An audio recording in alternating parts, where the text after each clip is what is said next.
Generation dilengkapi dengan 8 pintu dan jendela darurat. 2 pintu darurat di kabin bagian depan, 4 jendela darurat di kabin bagian tengah, 2 pintu darurat di kabin bagian belakang. Boeing 737-800 New Generation is equipped with 8 emergency exits. 2 doors in front cabin, 4 windows in middle cabin, 2 doors in aft cabin. Dalam keadaan darurat, lampu petunjuk jalan keluar akan menyala untuk menunjukkan jalan keluar terdekat.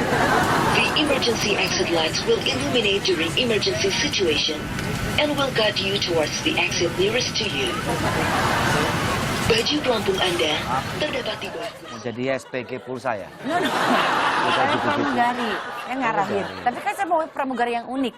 Pramugari kok gitu-gitu Ya kayak kan bosan karena daripada kayak gini suka nggak diperhatiin. Saya lebih baik lebih bergaya gitu. Nggak diperhatiin malah diketawain sama penumpang. Oh nggak apa-apa mereka ketawa. Yang penting mereka memperhatikan safety-nya gitu. Bagus. Apalagi banyak juga pramugari kan pada cantik-cantik tuh. Ada yang paling cantik Pak.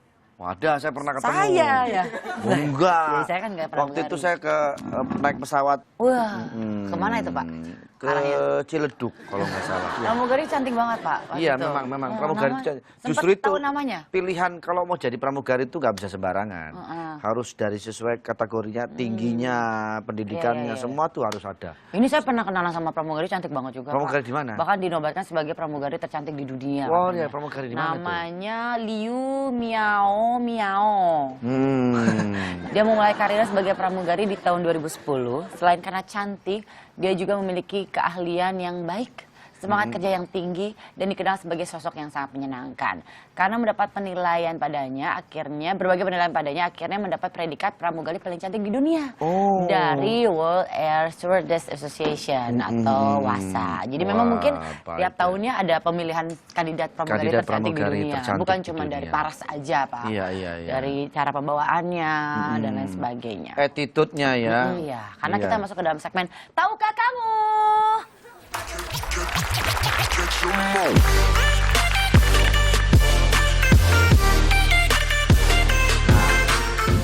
Justru pramugari itu menurut aku itu salah satu pemanis ya di pesawat.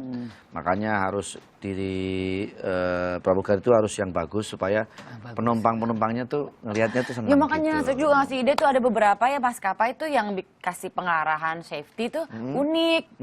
Jadinya ada yang nari-nari kan, nyanyi-nyanyi. Jadi orang lebih memperhatikan. Tapi ada satu pesawat saya nggak pernah ketemu pramugari. Itu apa, Pak? Pesawat tempur. Nggak ada ya? Nggak ada ya Pak ya. Yang bukan cuma pesawat tempur aja Pak. Pesawat telepon juga saya nggak pernah ada ngeliat kalau ya, itu.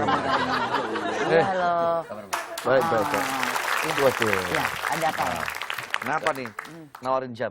Kagak. Terus ngapain?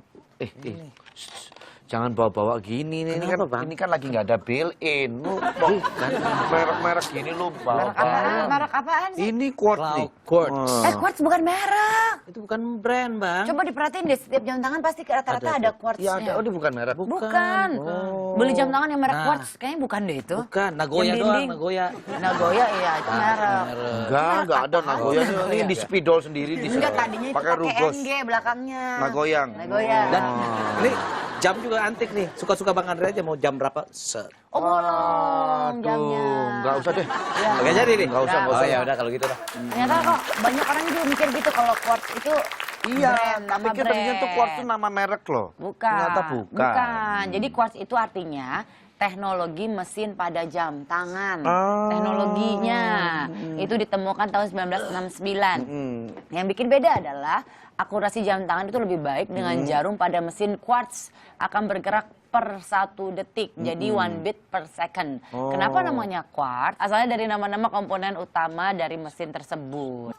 Aduh, dari mana? Apa kabar Marisa? Jalan-jalan dari Paris.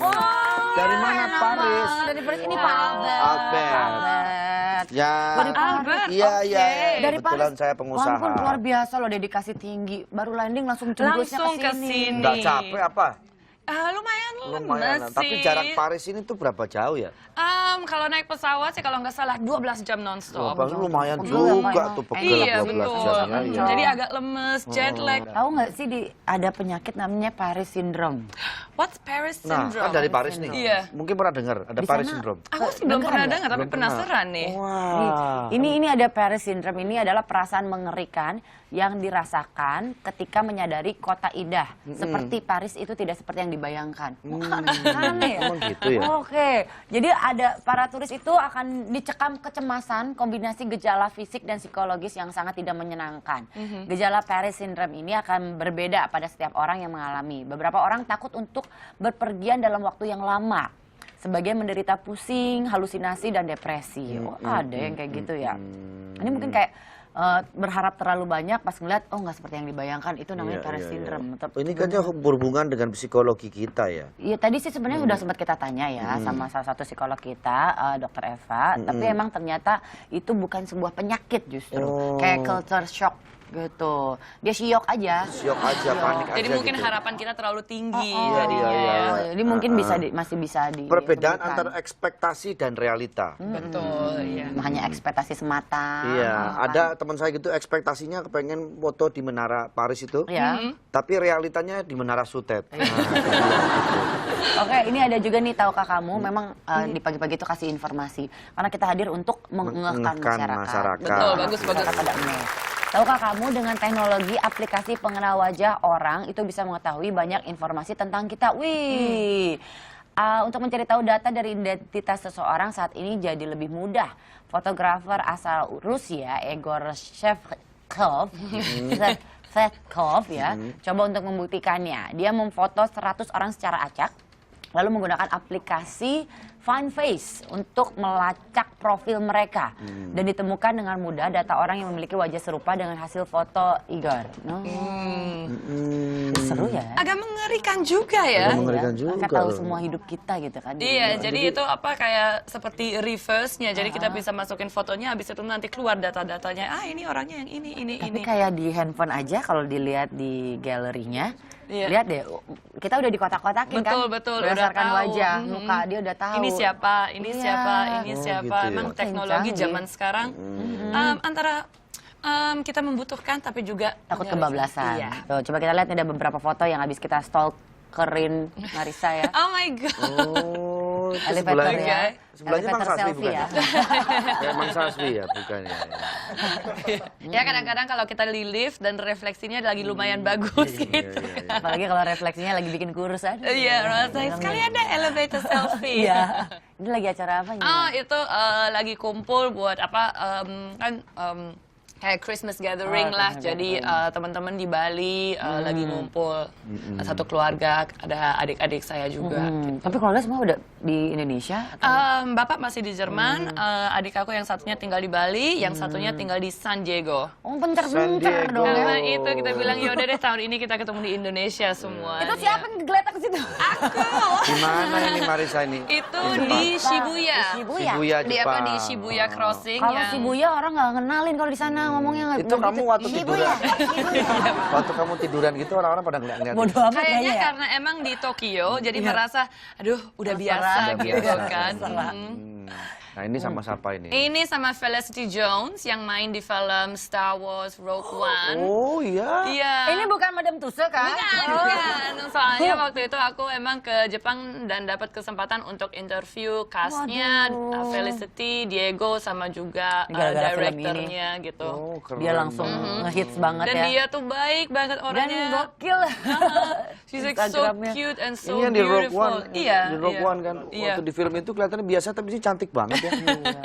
Itu Nih kayaknya anak laut banget nih ya Marisa ya. banget. Itu suruh banget. Aku kemarin sempat ke ngapain ini? Bintan dan di Bintan itu mereka ada seaplane di mana langsung bisa take off dan kita keliling Bintan melihat areanya dan itu benar-benar terbuka, nggak ada apa-apa di sampingnya, and that was really nice. Ini Karena Pulau emang Bintan. Di Bintan, iya. Ini kolam renang bukan? Itu kolam. Iya kan? Itu kolam yang Kolam renang gede banget kan? Iya, Oh yang iya, iya. itu. Besar banget. Treasure Bay ya? Treasure Bay, Iya, betul. Aku Cakep mau ke sini, banget ya. bagus ya? Dan landingnya, pesawat itu landingnya di kolam itu. Ini di Flores. Ini baru naik ke atas di Pulau Padar dan itu di Flores itu unfortunately kita naiknya jam 12 siang aja dan terang banget dong. panasnya setengah mati dan nggak ada pohon sama sekali, jadi kita benar-benar ada kayak satu pohon ada langsung 20 orang ngadem sebentar gitu. Ini juga gini. Ini di pemandangannya bagus ya, Cape Teh. Town di South Africa. Beberapa bulan lalu aku ke situ rame-rame sama teman-teman dan itu lagi di vineyard dari salah satu golfer dan itu emang bagus banget. Ini kotanya gampang capek kan ya? Kan Cape Town. Capek Town. tahun Di Afrika ya? di Afrika Selatan. Tahun 2017 udah ada rencana jalan-jalan, Mbak? Ada juga. Ada rencana. Ngapain sih lo? Jauh akhirnya Kenapa sih? di Pahe itu di Waro akhirnya. Kenapa? Saya lagi pakai parfum. Ini parfum baru itu saya. kan, ya, itu buat kayak semprotan tanaman. baru mau bilang kayaknya semprotan tanaman Beda deh. ini lebih mahal dari parfum Marisa atau apa? Masa? Ini terdiri dari 1.400 pewangian. Waduh, kayak gimana wanginya nyampur-nyampur ada gitu? Wangi merica, masakan. Ini semprotannya luar biasa wanginya. Ah, saya jadi penasaran. Coba dijelasin dong. Iya, ya gimana ya? Jangan bisa jelasin sekarang. Kapan Nggak dong? enak. Ntar aja besok ya. Kelamaan. Kita kan penasaran jadinya. Oh iya, ntar aja abis ini ya. Oke. Jangan kemana-mana, tetap di Pagi-Pagi. Bye.